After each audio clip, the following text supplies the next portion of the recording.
Hello friends, आज की इस वीडियो में आज मैं कक्षा 10वीं वाले विद्यार्थियों को संस्कृत सब्जेक्ट के जो छोटे छोटे प्रश्न आते हैं जो सबसे ज्यादा टफ रहते हैं, बनते भी आसानी से अगर पता है तो, और नहीं पता है तो बनने में थोड़ा सा दिक्कत होता है।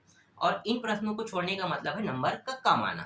बाकी में तो आप आ जाओगे। जैसे मैंने आप लोगों को निबंध बता दिया है, लेटर बता दिया है ना, तो ये आसानी से आने वाले हैं।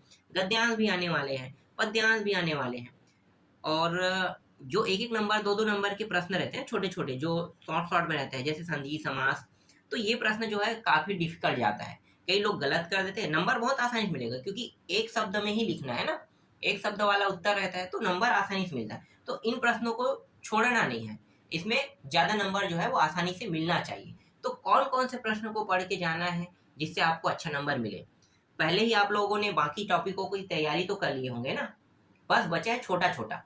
इसीलिए मैंने स्टार्टिंग में आप लोगों को निबंध दिया था। फिर निबंध के बाद जो निबंध लेटर है ना, तो सबसे पहले जो आने वाले हैं जिसका फिक्स है, सुक्ति, जो आपका सुभाषितानी श्लोक है ना, तो ये सब चीज मैंने गद्यांश पद्यांश सब पहले दे दिया है। अब बचा है ना सिर्फ एक एक नंबर जो आसानी से एक दिन में तैयार हो जाएगा और ज्यादा आपको पढ़ने की जरूरत नहीं है। बस थोड़ा सा हाँ पढ़ना तो पड़ेगा क्योंकि इसमें थोड़ा टॉपिक ज्यादा रहेगा। तो इन टॉपिकों को अच्छे से तैयार कर लेना, ठीक है। तो सबसे पहले मैं आपको धातु रूप एवं अवयव वाले टॉपिक से बताऊंगा, ठीक है। धातु रूप एवं अवयव, तो धातु रूप वाला जो टॉपिक जब देखोगे ना, देखो धातु रूप में इस तरीके से नहीं पूछेगा जैसे कि ये वृत्त वाला शब्द है ना, तो ये पूछेगा कैसे। ये जो है ना एक वाक्य बनाएगा, एक वाक्य में ये जो लास्ट का रहेगा वही बदलेगा। जैसे कि ये कहेगा उत्तम पुरुष में बदलिए, मध्यम पुरुष में, प्रथम पुरुष में, तो वही बदलने के लिए कहेगा। लेकिन यहाँ भी एक चीज बता देता हूँ, प्रथम एक वचन, द्विवचन, बहुवचन, तो ये जो टॉपिक है ना, इनको तीनों को देखना है, तीनों को पढ़ना है, ठीक है। ये तीनों आ सकता है, ठीक। इसके बाद ये इसको बस पढ़ना है, अभी मैं बता रहा हूँ उसको बस पढ़ते जाना, और आगे देखने की जरूरत नहीं है, ठीक है। फिर ये वाला पढ़ना है जो 2023 में आया है। यहाँ पे तुम्हें ज्यादातर जो देखो यहाँ पे ये तीनों पढ़ना है, रोचते से रोचनते वाला, ठीक है। ये इंपॉर्टेंट, मोस्ट इंपॉर्टेंट में है, तो ये तीनों टॉपिक देखना है, ठीक है। और क्या पढ़ सकते हो, ये वाला, ठीक है, इसको भी देखना है,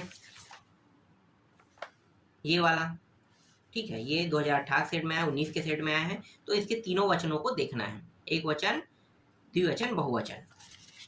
ज्यादा नहीं पढ़ना है, ठीक है, जितना पॉसिबिलिटी हो सकता उतना दे रहा हूँ। ये वाला पढ़ना है, ये सन में आए हुए उनको देखना ही देखना है, ये आपके परीक्षा को परीक्षा साल में मिल जाएगा, ठीक है। इसके अलावा और भी बताऊंगा कैसे आते हैं एग्जाम में और कहाँ से कैसे लिखना है उसको भी बता दूंगा। देखो ये दोनों है सन वाला, इनको छोड़ना नहीं है, तीनों सेट के लिए ये ए बी सी सेट, ठीक है। ये हाँ यहाँ पे तीनों को देखना है, ठीक है। क ख ग, ध्यान देना, लट लकार, लिट लकार बहुत सारे होते हैं, 5 होते हैं, तो पांचों में से जो पूछा जाने वाला प्रश्न यही सब है। ये वाला है, ये वाला है ना, ये इन तीनों को देखना है यहाँ पे, ठीक है। और है क्या, एक आध प्रश्न, एक आध प्रश्न यहाँ पे, ठीक है। अब मैं बता देता हूँ, देखो यहाँ पे जो प्रश्न दिया इनको छोड़ना नहीं है, ये भी उतना ही इंपॉर्टेंट है। ध्यान देना, ये जो आगे के जो शब्द है वो नहीं बदलेगा, ये पीछे ही आए, पीछे ही लकार कहलाता है ना, पीछे के। जैसे कि यहाँ पे देखो लंग लकारे कह रहे हैं ना, तो ये पीछे के देखो लिखितुम, देखो क्या लिखा है, अलिखित लिखा हुआ है, तो देखो ये पीछे ही बदलेगा, लकार में हमेशा पीछे ही बदलेगा। और जो मैं आपको याद करने के लिए कह रहा हूँ, क्या कह रहा हूँ, पीछे के शब्दों को बदलने के लिए कह रहा हूँ। देखो जैसे ते नित्यंतु लिखा हुआ है, तो देखो नित्यंती लिखा है ना, तो पीछे बस बदला है, बाकी इसके आगे जो भी शब्द रहेगा वो नहीं बदलेगा। तो इनको अच्छे से देखना, 3 नंबर का, हाँ 3 नंबर करेगा, 3 नंबर यहाँ से फिक्स कर लो। इन सभी प्रश्नों को पढ़ना है, ठीक है। ऐसे ही रहेगा, सभी प्रश्न सेम टू सेम ऐसा ही रहेगा, पीछे के शब्दों को बदलना है, लकार में ऐसे ही आएगा, 3 नंबर एकदम फिक्स हो जाएगा। अवयव, अवयव को बता देता हूँ। अवयव के प्रश्न वस्तुनिष्ठ में आएगा एक प्रश्न, और एक प्रश्न आपको खाली स्थान में देखने को मिलेगा। अब अवयव से जो प्रश्न आएगा उसमें सिर्फ और सिर्फ आपको अवयव के नाम को याद रखना है। जैसे खाली स्थान में आता है तो ये सूर्य उदयति तदा तुमम नश्यति, इस तरीके से लिखा रहेगा, तो क्या रहेगा, खाली स्थान में 5 ऑप्शन रहेगा, उनमें से यदा को छुपा देगा, है ना, यह मतलब यदा रहेगा, तो यदा को लेना है, और एक ही प्रश्न आएगा हर एक सेट में।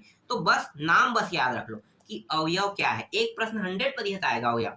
तो जैसे अत्र, यदा, तदा, इनको याद रख दो, एकदा, सर्वदा, ये सब क्या है, अवयव है। तो अवयव की जितनी संख्या है ना उन सबको बस याद रखो, इनको याद करने की जरूरत नहीं है, सिर्फ अवयव के नाम याद रखो, ठीक है, जैसे बही, सैने, नीचे, सिघम, ठीक है, जितने भी अवयव है इसमें जैसे है, इस नाम बस को याद रखना, नाम याद रखोगे तुम्हारा 2 प्रश्न फिक्स हो जाएगा। ठीक है, देख लो। और देखो यहाँ पे दिया है ना, तो देखो ये सब क्या है, ये अवयव पद है। अब अवयव पद में एक ही प्रश्न आएगा एग्जाम में, तो जैसे कि देखो पहला क्या है, वृक्ष से खालिस्तान वानरा तिष्यति, तो अवयव पद क्या होगा, ऊपरी होगा ना, तो यहाँ पे ऊपरी आ जाए, बस एक प्रश्न रहेगा। तो जब तुम पूरे अवयव पद को पढ़ोगे तो तुमसे ये प्रश्न बन जाएगा, समझ जाओ। 2 नंबर यहाँ से भी फिक्स हो जाएगा। तो कितना होगा, 3 2 5 नंबर का बता दिया मैंने। अब संधि देखते हैं। संधि से 3 नंबर के प्रश्न आएंगे। एक वस्तुनिष्ठ में रहेगा और 2 प्रश्न कहाँ पे आपको देखने को मिलेगा, वस्तुनिष्ठ वाला तो बन जाएगा। 2 प्रश्न आपको संधि विच्छेद और समास और संधि का नाम बताने के लिए कहेगा, जिनमें से 2 प्रश्न आएगा। तो स्वर संधि से कभी प्रश्न नहीं आता है, हमेशा व्यंजन संधि से आता है। तो तुम्हें सिर्फ और सिर्फ व्यंजन संधि के टॉपिक को देखना है। जैसे कि यहाँ पे कुछ दिया हुआ है, देख लो, यहाँ पे दिया है ना, तो ये प्रश्न है समझो, और ये यहाँ पे इसका उत्तर दिया है। यहाँ से एक आध प्रश्न उठाएगा और प्रश्न ऐसे ही रहेगा, एक पूरा वाक्य रहेगा और ये जो मधुर गीतम है इसका संधि विच्छेद करिए कहेगा और उसका नाम बताइए कहेगा। तो यहाँ पे देखो उत्तर है ये व्यंजन संधि, सीधा व्यंजन संधि क्या है, अनुस्वार संधि है ना। यही नाम पूछेगा कि ये व्यंजन संधि के कौन से संधि है, अनुस्वार संधि। पर सर्ग से पर सवर्ण से संधि से भी आता है, तो इसको भी देख लेना है। ठीक है, जसत्व से सबसे ज्यादा पूछा जाता है, जसत्व से सबसे ज्यादा पूछा जाता है, तो जसत्व मैं सबसे ज्यादा इंपॉर्टेंट मानता हूँ। जसत्व के टॉपिक को छोड़ना नहीं है, पूरा देखना है। 2 नंबर यहाँ से फिक्स हो जाए, 2 3 नंबर फिक्स हो जाएगा। और विसर्गों को भी छोड़ना नहीं है, ठीक है, विसर्ग को भी छोड़ना नहीं है। अब विसर्ग में अगर देख रहे हो तो विसर्ग बहुत सरल रहता है, हर में आगे में क्या रहेगा, इस तरीके से मात्रा रहेगा और पीछे में भी मात्रा रहेगा। देखो इसी तरीके से कुछ बस के छोड़ दो, जहाँ पे मात्रा में मम लगा, अपी लगा, इस तरीके है, बाकी सब में। और ज्यादातर प्रश्न जो रहेगा देख लो ये इस तरीके से भी रहेगा। इनमें से इन 5 को उठा भी सकते हो, 5 को नहीं उठाएगा, 1 2 को उठा सकता है, क्योंकि एक वस्तुनिष्ठ में आना है। तो ये हो गया, और संधि का नाम बताना है, तो ठीक है यहाँ तक की। और है क्या, हाँ, इसके अलावा सन में आए हुए को बस देख लेना, ज्यादा मत देखना। विसर्ग में सन में आया बस को देखना है, व्यंजन में तुम्हें पूरा देखना पड़ेगा। तो यहाँ से जो तुम्हारा 3 नंबर का प्रश्न है ना, वो क्लियर हो जाएगा। फिर समास, समास को भी देखना है। तो समास में सिर्फ जो किसी सन में आया ना, बस उनको देखना है। जैसे कि यहाँ पे इसको अवयवी भाव समास, और हाँ नाम भी याद रखना है, इनको देख लेना। ठीक है, ये मोस्ट इंपॉर्टेंट। तत्पुरुष समास से प्रश्न आते हैं, तत्पुरुष समास से ज्यादा प्रश्न नहीं आते, तत्पुरुष को एक आध प्रश्न आएगा, तत्पुरुष से मुश्किल से एक आध ही प्रश्न आएगा। तत्पुरुष से हर साल आता है, लेकिन एक प्रश्न हर साल बनता है। जैसे कि यहाँ पे प्रथम द्वितीय तृतीय दिया हो ना, इनको देख लेना। उपपद तत्पुरुष ये सब बकवास है ना, उपपद नवपद यहाँ से तत्पुरुष से आता है। तो क्या करना है, यहाँ पे सन में आए बस उसको उठाना है। समास में बस एक काम करना, सन में आए हुए को ही पढ़ना है, जो सन में नहीं आया उनको मत पढ़ना। सबसे ज्यादा आने वाला जो प्रश्न है वो है बहुब्रीहि समास है, और आपका तत्पुरुष और द्वंद्व समास, 3 ही समास से आता है। सॉरी 3 नहीं भाई, एक काम करना, सन में आया पढ़ लेना। थोड़ा सा कर्मधारय हो गया, द्विगु हो गया, है ना, द्विगु हो गया, यहाँ पे देख लो। और ये पूछेगा नाम, तो इसको देखना ही है, तो ये फिक्स हो जाएगा। ठीक है, तो ये भी 3 नंबर यहाँ पे रहेगा, 3 नंबर तो पा ही जाओगे। इसके बाद कौन सा है, प्रत्यय, कृदंत, तद्धित, यही सब ऐसे प्रश्न हैं जिनसे नंबर ज्यादा नहीं पा पाते हो ना। अब यहाँ पे देखो कृदंत वाला है, तो यहाँ से 3 नंबर के प्रश्न रहेगा, तो मैं बता देता हूँ। लय ऑफ डीप, है ना, ये प्रश्न आसान रहेगा। लय ऑफ डीप जो आएगा वो बस ये सीखना कि इसे बनाया कैसे जाता है। जैसे कत्वा जोड़ दिए किसी के पीछे में, 3 प्रश्न है, कहाँ है, कथ है, देखो कथ है, और एक कहाँ है, पहला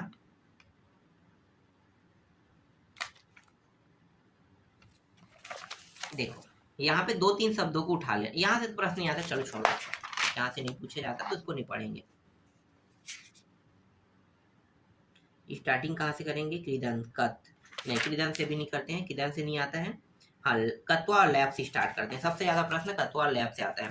देखो कत्वा और लैब बना के, जैसे कत्वा लग गया तो दृश्य शब्द में कत्वा लग, देखो इस तरीके से 2 प्रश्न रहेगा ना, इसी तरीके सेम टू सेम रहेगा।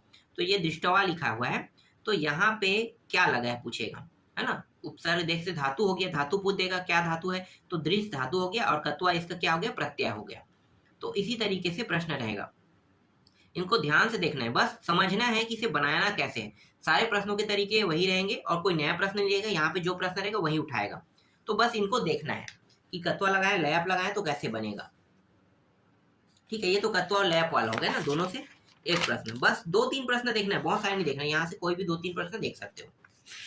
इसके बाद है तुमुन देख लेते हैं। नहीं लैप हो गया, हाँ लैप बचा था क्या, लैप देखो लैप लगाया है तो प्र जो हो गया और यहाँ पे ना ये जो उपसर्ग हो गया नम और लैप है ना, तो यहाँ पे देख सकते हो इसको लैप। लैप से नहीं बहुत कम आते हैं, लैप को छोड़ सकते हो, कत्वा से ज्यादा आते हैं और सबसे ज्यादा तुमुन और डीप से, डीप सबसे ज्यादा इंपॉर्टेंट रहता है।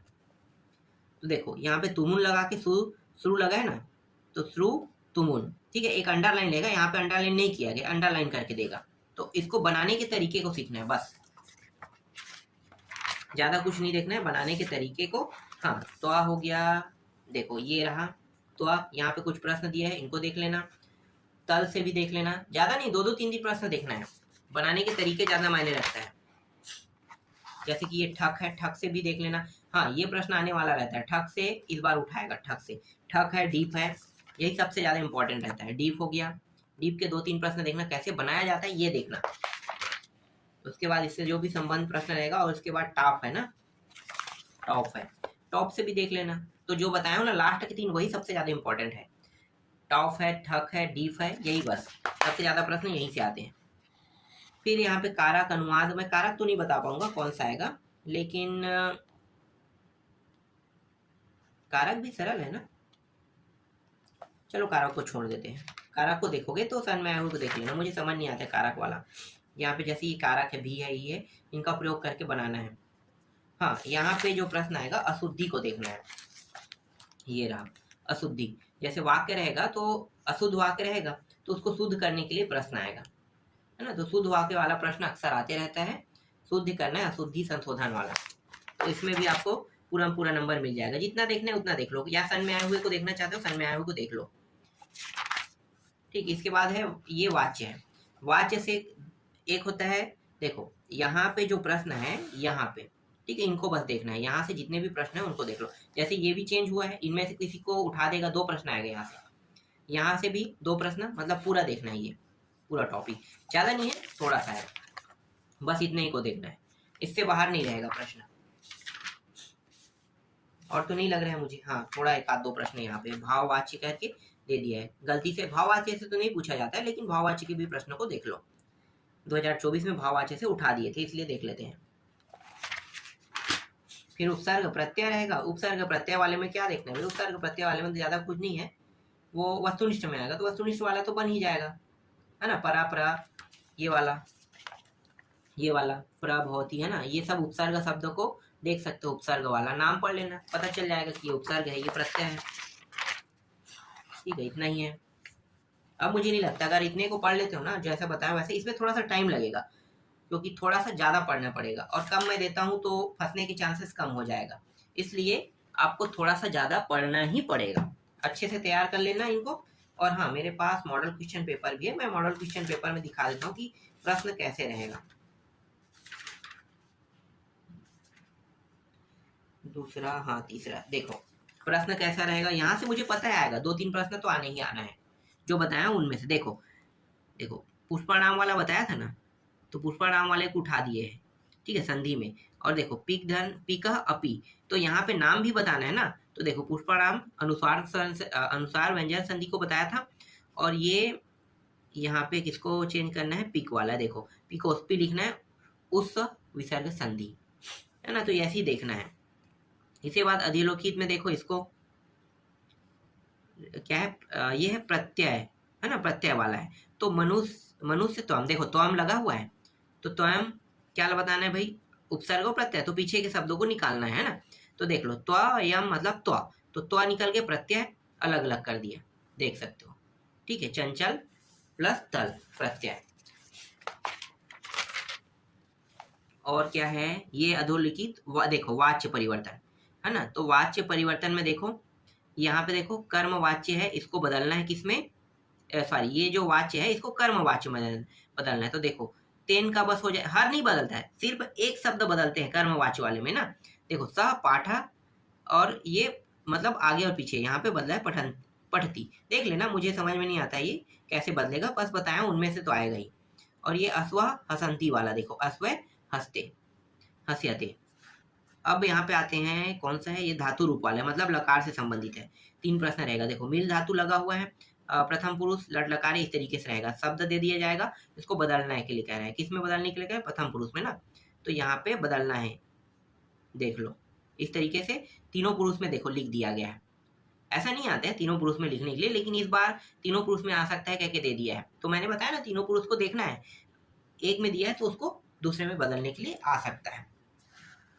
और ये बताया ये पैटर्न एकदम 100% सही रहता है, क्योंकि बोर्ड पेपर वाले जो होते हैं ना, इसमें जो बहुत सारे प्रश्न हैं उनको जानबूझ के इन लोगों को बताते हैं कि ये प्रश्न आने वाले हैं, इनको तुम्हें डालना है। इसके अलावा तुम अपने हिसाब से डाल सकते हो खोज के। तो जानबूझ के ना बोर्ड पेपर वाले पासिंग मार्क के नंबर इसमें ऐड कर देते हैं पहले से ही। जो मॉडल क्वेश्चन पेपर होता है उसमें 25 नंबर 22 नंबर तक के ऐड करते हैं, बाकी जो है वो आप अपने भरोसे में पढ़ोगे। इसके बाद क्या है, ये समास है। देखो समास का नाम पूछेगा, जैसे कि यहाँ पे प्रतिगृहम, अनादर, पीताम्बर, है ना। तो देख सकते हो अवयवी भाव समास में गृहम गृह है ना अवयवी है, न आदरः ये नज तत्पुरुष समास, पीतम अम्बरम यस्य सह तो बहुब्रीहि समास है। और यहाँ पे संस्कृत भाषा में अनुवाद, संस्कृत भाषा में अनुवाद को तो मैंने मना कर दिया है, संस्कृत भाषा में अनुवाद नहीं आता एग्जाम में, यहाँ पे दिया हुआ है। तो ये जो दिया है इनको बस देखना है, एग्जाम में नहीं आते हैं। अब ये जो पैटर्न है जो बनाया है ना, ये बोर्ड का है, ठीक है, बोर्ड ने बनाया। तो भैया बोर्ड ने कुछ सोच, अगर इसमें दिया रहेगा अनुवाद तो तुम्हें शुद्धिकरण को छोड़ के इसको पढ़ना पड़ेगा। चलो और देख लेते हैं, समझ में आएगा इसे ऐसे में। देखो यहाँ पे क्या है, ये सबसे पहले संधि है ना, तो यहाँ पे देखो जो अंडरलाइन है इसी का ही बताना है हमें। तो मृगा अपी, तो मृगा अपी को क्या करें, मृगा धन अपी, यहाँ पे देखो हलंत लगा है, तो ये क्या होगा, आगे में अगर 2 बिंदु लग गया मतलब विसर्ग संधि, तो सीधा विसर्ग संधि, दिग धन अंबर, ये क्या हो गया, व्यंजन संधि, है ना, व्यंजन संधि। और ये क्या हो गया, जसत्व संधि, व्यंजन संधि के जसत्व संधि में आता है। और ये प्रत्यय बताना है ना, यहाँ पे देखो खादम, खादम को करना है तो खाद धन सत्री, देख लो आ गया। और यहाँ पे क्या है, कठोर, कठोर त्वम, तो कठोर त्वम, कठोर धन त्वम। अधोलिखित वाक्य द्वये प्रयुक्तवाच्यम अभिज्ञात, अभिज्ञाय लिखितम, है ना। तो यहाँ पे क्या बचाना है, ये हाँ ठीक है, इसको बदलना है। जैसे कि यहाँ पे बताया, यहाँ पे सिर्फ पूछा है कर्तृवाची कर्मच कौन से वाच्य में, कौन से वाच्य में बताना, जैसे भाववाच्य है तो भाव बताना है, तो ये पूछा गया है, तो इसको देख सकते हो। और अगला, अधोलिखित वाक्यानाम लकारे परिवर्तन कृत्वा पुनर्लिखतम। चलो देखते हैं क्या लकार है, लकार में बदलना है, तो देख लो लकार में कैसे बदलता है, मुझे समझ में नहीं आता है, तुम लोगों को समझ में आ जाए अच्छी बात है। तो इसी तरीके के प्रश्न आएंगे, देख लो ये टॉपिक है मेन रियल टॉपिक, सेम ऐसे ही आते हैं पैटर्न में, और इसका उत्तर इसी प्रकार से देना है। समास फिर आ गया, तो यहाँ पे अंडरलाइन तो नहीं किया है, लेकिन हमें समास बताना है, तो कौन सा है भाई, ये हो गया। देखो करोति इति का तो समास बनेगा नहीं, तो हटा दो इसको। यहाँ पे देखो जितानी इंद्रियानी, तो ये दोनों बनेगा, ठीक है, ये दोनों का एक साथ मिलके हो गया। तो यहाँ पे देखो उपपद तत्पुरुष समास, जितानी इंद्रियानी। और हाँ यहाँ से प्रश्न आएगा, मैं बता देता हूँ, ठीक है, यहाँ पे जो बता रहा हूँ इनमें से टॉपिक से कुछ प्रश्न फंसेगा, और जो बताया हूँ उनको तो पढ़ना ही पढ़ना है। फिर त्रणाम लोकानाम समाहारा, तो देखो त्रिलोकी द्विगु समास, समास के नाम लिखना बहुत जरूरी है। अब यहाँ पे क्या दिया, अशुद्धि दे दिया है, देखो उसमें अनुवाद दिया था, इसमें अशुद्धि दिया, और मेन जो टॉपिक है आपके एग्जाम में आने वाला अशुद्धि ही रहता है, अनुवाद बहुत कम चांस रहता है आने का, है ना। तो अशुद्धि सबसे ज्यादा आता है, अनुवाद में आएगा तो यही जो श्री गणेशाय नमः वाला ऐसे ही आएंगे। तो देख सकते हो अनुवाद भी है यहाँ पे, सॉरी अनुवाद बोल रहा हूँ, अशुद्धि, है ना। ये तो मॉडल क्वेश्चन पेपर का प्रश्न है, ठीक है। इसमें देखते हैं इसमें क्या क्या प्रश्न है ऐड किया है इस मॉडल क्वेश्चन पेपर में। यहाँ पे संधि देखो विमलम, है ना, पितृधन आज्ञाम लिखा हुआ है, तो विमलम का बनाना है तो अनुस्वार संधि है, और ये रुत संधि है, ये सब व्यंजन संधि के अंदर, मैं बता रहा हूँ व्यंजन से ज्यादा प्रश्न पूछे जाते हैं। प्रकृति प्रत्ययम च प्रथम कृत, तो यहाँ पे क्या है, रचयति, प्रत्यय बताएं इसका, देखो अंडरलाइन कर दे, तो रच कत कत्वा, है ना, मैंने बताया ना, बस समझना है तुम्हें, कत्वा और कत के ऐसे लगाना है, बन जाएगा। वाच्य परिवर्तन वही है, 2 प्रश्न आएगा वाच्य वाले में, तो यहाँ पे बताया नहीं है क्या कौन से वाच्य में बनाना है, कर्मवाच्य में, भाववाच्य में, यहाँ पे बस परिवर्तन करने के लिए, यहाँ पे लिखा रहेगा ना, यहाँ पे नहीं लिखा है कि इसे किस वाच्य में परिवर्तन करना है, यहाँ पे लिखा रहेगा, ठीक है, इसमें नहीं लिखा है, बाकी प्रश्नों में लिखा रहेगा। इसके बाद लकार वाला देख सकते हो, लकार का हो गया। फिर है समास पद, समास वीर पुरुष, तो वीर पुरुष वाला क्या हो गया, वीर पुरुष, कर्मधारय समास है। माता च पिता, ये माता और पिता दोनों पद अगर प्रधान होना तो द्वंद्व समास में होता है, तो द्वंद्व समास बताना है पितरौ। और ये क्या है, श्वेतम अंबरम यस्या सा, तो ये हो गया श्वेतांबरा सरस्वती, बहुब्रीहि समास है। और यहाँ पे क्या है, अशुद्धि दिया है, अशुद्धि मेन टॉपिक है आपके एग्जाम में आने वाला। अनुवाद का तो मुझे लगता ही नहीं, मैं इसलिए अनुवाद को ज्यादा फोकस करने के लिए नहीं कह रहा हूँ। चलो अंतिम टॉपिक देख लेते हैं, एक और सेट है, हर सेट के प्रश्नों को देख लो, ठीक है। अधोलिखित तो क्या है, नितम रक्तम, तो देख लो नितम प्लस रक्तम अनुस्वार स्वर्ण संधि है ना, और यहाँ पे अंडरलाइन क्या है, सेवकोस्त्र, तो सेवका धन अत्र उत्सव विसर्ग संधि। इसके बाद क्या है, ये प्रत्यय वाला है ना, तो गत्वा का निकालना है और महत्वम का, तो गम धन कत्वा और महत्व का त्वम, ठीक है। पीछे में तो ऐसे ही दिख रहा है ना, त्वा लिखा है मतलब कत्वा लग गया है, और देखो त्वम मतलब तो बस आ गया, तो ये तो ऐसे ही पता चल रहा है, यहाँ पे तुम्हें ऐसे ही पता चल गया कि इसे ऐसे बनाया जाता है। इसके बाद यहाँ पे क्या है, वाच्य परिवर्तन, देखो यहाँ पे लिखा है कौन से वाच्य में परिवर्तन करना है। लकार परिवर्तन, लट लकार लिट लकार, ये भी लिखा रहेगा, सेम आएगा, सेम पैटर्न में। और ये क्या है, विग्रह कृत्यम, देखो 3 प्रश्न है, समास विग्रह करने के लिखा है। तो अस्वस्थ, तो यहाँ पे न अस्वस्था, ये नज तत्पुरुष समास है। और ये क्या है, चतुर्युगम, तो चतुर्युगम चतुर्णाम युगानाम समाहारा, द्विगु समास। पिता पुत्रौ, पिता च पुत्र च, द्वंद्व समास। अब अशुद्धि है, तो देख लो अशुद्धि, सबसे ज्यादा अशुद्धि आ रहा है, तो समझ में आ रहा है कि जो आपके एग्जाम में पूछे जाने वाले प्रश्न क्या रहेगा, अशुद्धि ही रहेगा। तो अभी जो मैंने प्रश्न बताया ना, उनको अच्छे से पढ़ के जाना, और जो पहले जो मैंने परीक्षा बोर्ड परीक्षा साल में टिक कराया था ना जो प्रश्न, बस उनको पढ़ के जाना है। 4-4 नंबर के आएगा, 4 नंबर का हिंदी अनुवाद में आएगा उत्तर लिखने के लिए, और 4 नंबर का संस्कृत में आएगा, तो उससे बाहर तो नहीं आएगा, मेरे हिसाब से वही पूरा रहेगा, ठीक है। अब जो आपका बचा 1-1 नंबर के प्रश्न, हालांकि मैंने बता दिया, फिर भी जो परीक्षा ये मॉडल क्वेश्चन पेपर है ना, तो उनका भी मैं आपको दिखा दूंगा। मेरे हिसाब से कोई भी प्रश्न नहीं छूटना चाहिए तुम लोगों से।